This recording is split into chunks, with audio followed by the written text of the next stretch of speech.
Pada kesempatan kali ini, kita akan belajar pada tema 2, udara bersih bagi kesehatan. Subtema 1, cara tubuh mengolah udara bersih, dan kita sampai pada pembelajaran pertama. Sahabat cerdas, sebelum kita mulai pembelajaran kita, jangan lupa untuk berdoa terlebih dahulu.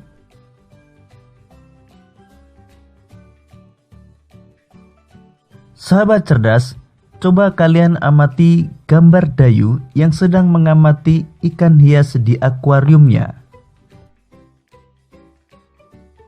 Dayu memelihara banyak ikan hias berjenis ikan mas koki. Ikan-ikan hias itu dipelihara dalam sebuah akuarium. Setiap hari, Dayu memberi makan ikan-ikannya. Dayu juga rutin membersihkan akuarium, lalu mengganti airnya dengan air bersih. Kegiatan itu ia lakukan seminggu sekali. Dayu senang melihat ikan-ikan di dalam akuarium berenang ke sana kemari.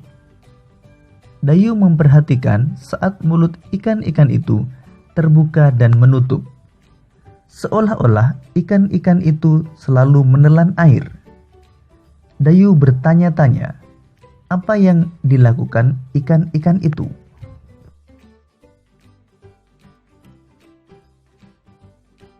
Sahabat cerdas, untuk memudahkan kita dalam memahami dan mengingat isi bacaan, kita dapat menuliskannya dalam bentuk peta pikiran. Sekarang mari kita membuat peta pikiran atau mind map pada bacaan Dayu dan ikan hias. Perhatikan peta pikiran berikut ini. Siapa yang memelihara ikan hias? Yang memelihara ikan hias adalah Dayu. Apa nama jenis ikan hias yang dipelihara? Jenis ikan hias yang dipelihara adalah ikan mas koki. Di mana ikan hias itu dipelihara? Ikan hias dipelihara di akuarium. Kapan ikan hias itu diberi makan? Dayu memberi makan ikan hias setiap hari. Kapan akuarium dibersihkan? Dayu membersihkan akuarium seminggu sekali. Apa yang diperhatikan Dayu saat melihat ikan-ikan hiasnya?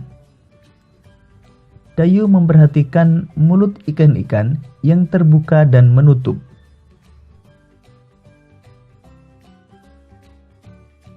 Sahabat cerdas, kita telah membuat peta pikiran dari sebuah bacaan. Selanjutnya, mari kita belajar tentang sistem pernapasan pada hewan. Sistem pernapasan hewan yang akan kita pelajari antara lain cacing tanah, serangga, ikan, amfibi, reptil, burung, dan mamalia. Cacing bernapas melalui permukaan kulit. Kulit cacing selalu basah dan berlendir untuk memudahkan penyerapan oksigen dari udara. Oleh karena itu, cacing menyukai tempat lembab untuk menjaga supaya kulit tubuhnya selalu basah dan berlendir. Di bawah permukaan kulit cacing yang tipis, terdapat pembuluh udara. Saat udara masuk melalui kulit, oksigen diikat oleh darah. Pada darah cacing, terkandung hemoglobin sehingga mampu mengikat oksigen. Oksigen yang diikat oleh hemoglobin lalu diedarkan ke seluruh tubuh. Zat sisa pembakaran berupa karbon dioksida dan uap air dikeluarkan dari tubuh juga melalui permukaan kulit.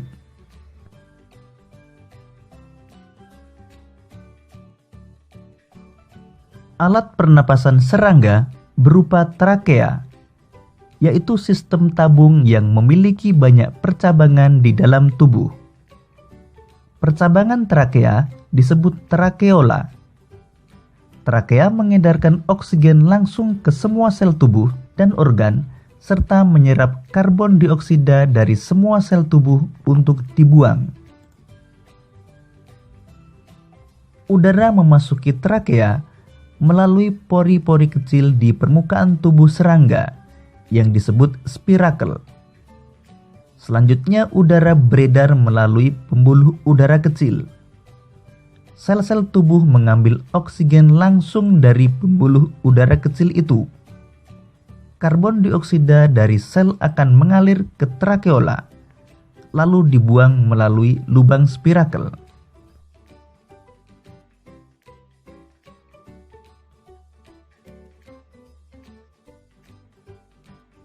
Ikan bernapas dengan organ khusus mirip saringan yang disebut insang. Insang membentuk lembaran tipis berwarna merah muda dan selalu lembab. Insang terdapat tepat di belakang rongga mulut pada kedua sisi kepala ikan. Biasanya insang dilindungi oleh selaput atau rangka yang disebut tutup insang atau operculum. Di balik tutup insang ini terdapat 4 deret insang yang saling tumpang tindih. Pada insang terdapat pembuluh darah halus. Pembuluh darah itu dapat menyerap oksigen yang terkandung dalam air dan melepaskan karbon dioksida dari darah.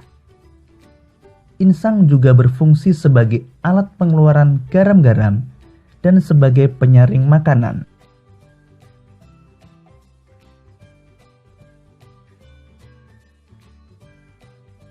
Proses pernapasan ikan terjadi dengan cara membuka dan menutupnya mulut bergantian dengan membuka dan menutupnya insang. Proses pernapasan ikan terdiri dari 2 tahapan, yaitu inspirasi dan ekspirasi. Pada tahap inspirasi, mulut ikan membuka dan tutup insang menutup, sehingga air masuk ke dalam rongga mulut. Sedangkan pada tahap ekspirasi, mulut ikan menutup dan tutup insang membuka, sehingga air mengalir keluar dan terjadi pertukaran gas.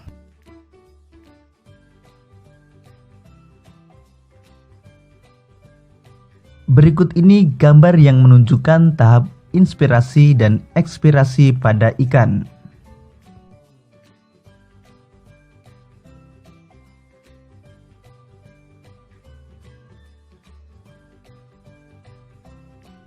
Hewan amfibi adalah hewan yang dapat hidup di darat dan di air.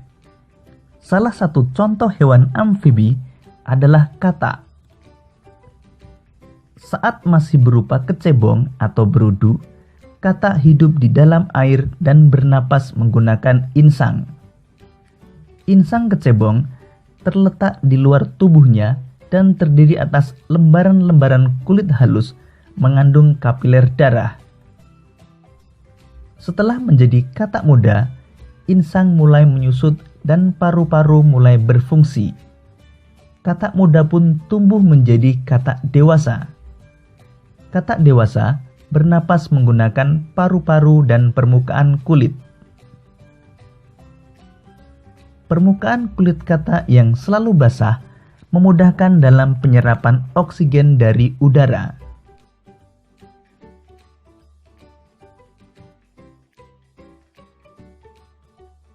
Hewan yang termasuk jenis reptil diantaranya ular, kadal, cicak, buaya, dan biawak. Reptil bernapas menggunakan paru-paru. Udara masuk melalui hidung, lalu ke batang tenggorokan, lalu ke paru-paru. Paru-paru reptil terletak di dalam rongga dada dan dilindungi oleh tulang rusuk. Pada reptil yang sering berkubang di air seperti buaya, lubang hidungnya dapat ditutup selama menyelam. Dengan begitu, air tidak akan masuk ke dalam paru-paru.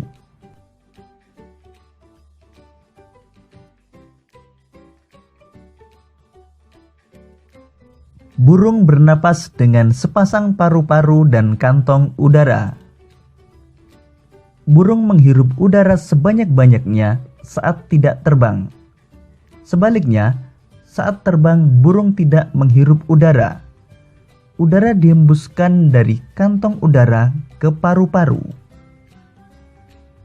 Kantong udara burung berfungsi sebagai tempat penyimpanan udara. Saat tidak terbang, burung menghirup udara sebanyak-banyaknya. Udara yang dihirup itu kemudian disimpan dalam kantong udara. Saat terbang, burung tidak menghirup udara, melainkan mengambil dari kantong udara.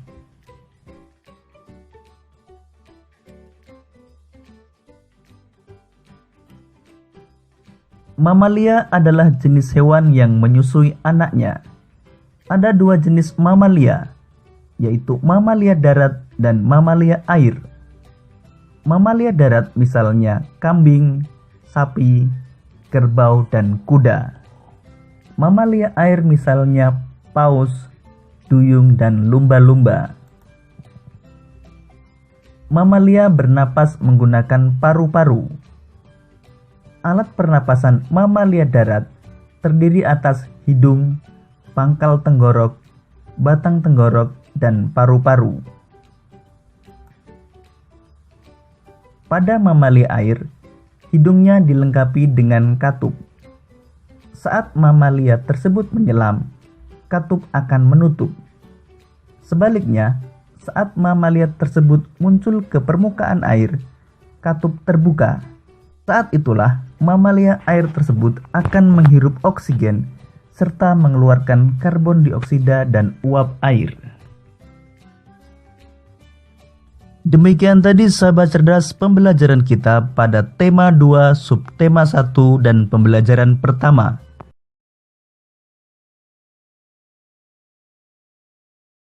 Tema 2, udara bersih bagi kesehatan. Subtema 1, cara tubuh mengolah udara bersih, dan kita sampai pada pembelajaran kedua.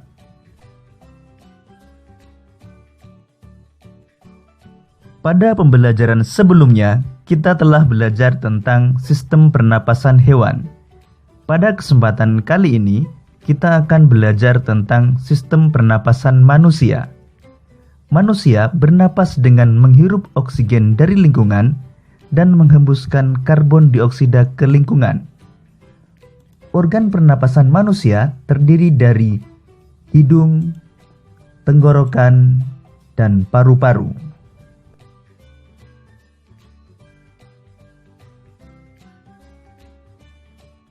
Hidung terdiri dari lubang hidung dan rongga hidung.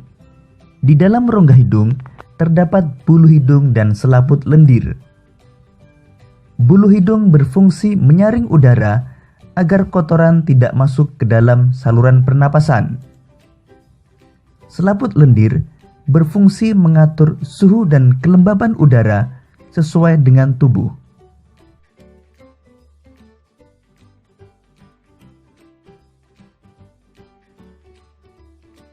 Tenggorokan merupakan saluran yang dilewati udara dari hidung menuju paru-paru. Tenggorokan terdiri dari faring, laring, trakea, dan bronkus. Faring merupakan persimpangan antara saluran pernapasan pada bagian depan dan saluran pencernaan pada bagian belakang.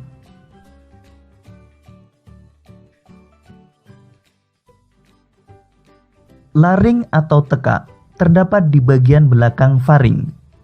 Laring terdiri atas 9 susunan tulang rawan berbentuk kotak.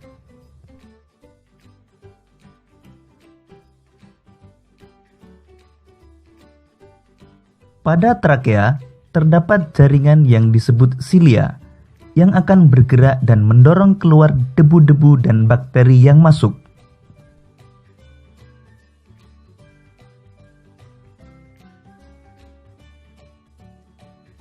Bronkus merupakan percabangan dari trakea, serta terdiri atas bronkus kiri dan bronkus kanan.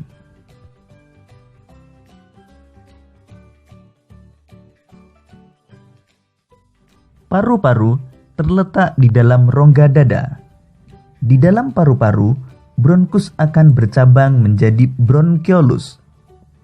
Bronkeolus bercabang-cabang lagi menjadi cabang yang lebih kecil dan halus, yang ujung-ujungnya membentuk suatu kantong yang disebut alveolus. Alveolus berfungsi sebagai tempat pertukaran oksigen dan karbon dioksida.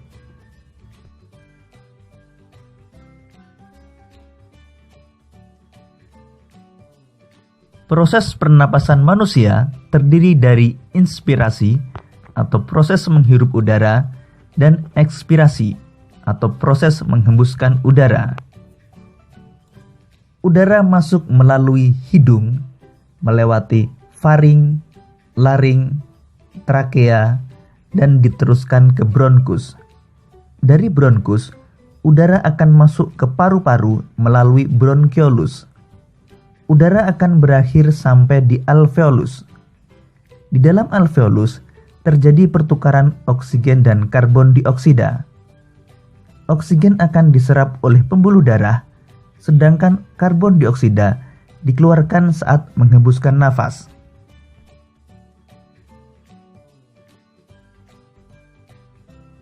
Sahabat cerdas, kita telah belajar tentang sistem pernapasan manusia. Apakah kamu sudah memahami proses pernapasan pada manusia? Untuk menguji pemahaman dan melatih keterampilan berpikirmu, coba buatlah 5 pertanyaan mengenai organ pernapasan manusia dengan menggunakan kata tanya apa, kapan, di mana, bagaimana, dan mengapa. Namun sebelumnya mari kita belajar terlebih dahulu tentang kata tanya.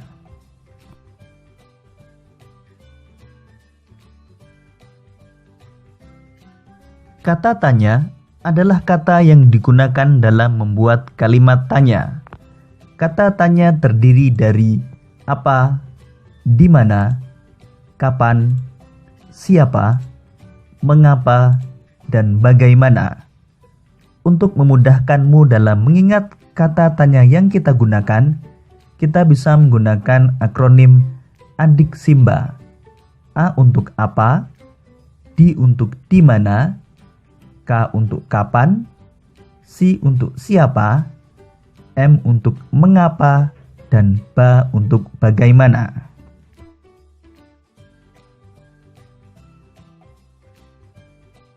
Berikut ini contoh kalimat tanya menggunakan kata tanya apa, kapan, di mana, bagaimana, dan mengapa.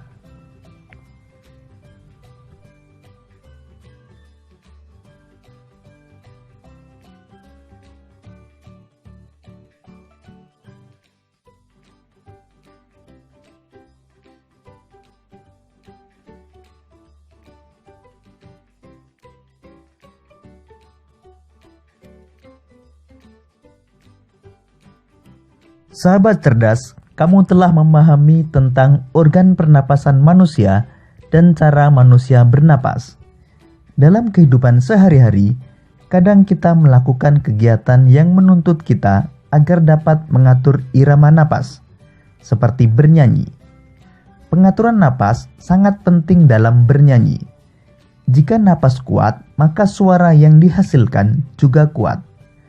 Selain memiliki suara yang kuat, memahami nada juga sangat penting agar kita dapat menyanyikan lagu dengan benar. Salah satu unsur dari lagu adalah tangga nada. Apakah tangga nada itu? Untuk memahaminya, simaklah penjelasan berikut ini. Tangga nada merupakan urutan nada yang disusun secara berjenjang. Misalnya, do, re, mi, fa, sol, la, si, do. Dalam seni musik, ada jenis tangga nada diatonis. Tangga nada diatonis terdiri atas 8 nada. Tangga nada diatonis dibagi lagi menjadi 2 jenis tangga nada, yaitu tangga nada diatonis mayor dan tangga nada diatonis minor.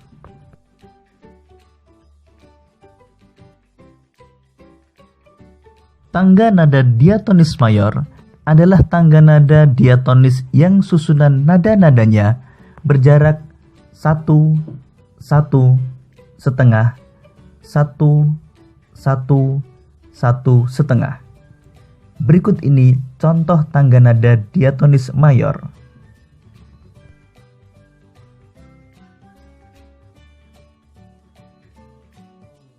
Ciri-ciri tangga nada diatonis mayor antara lain bersifat riang gembira, bersemangat, biasanya diawali dan diakhiri nada do, mempunyai pola interval 1, 1, setengah, 1, 1, 1 setengah.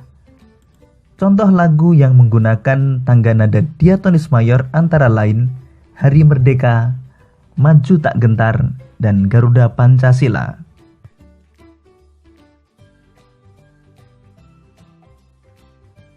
Demikian tadi sahabat cerdas pembelajaran kita pada tema 2, subtema 1, dan pembelajaran kedua. Sampai jumpa pada pembelajaran berikutnya. Tetap semangat dan selamat belajar.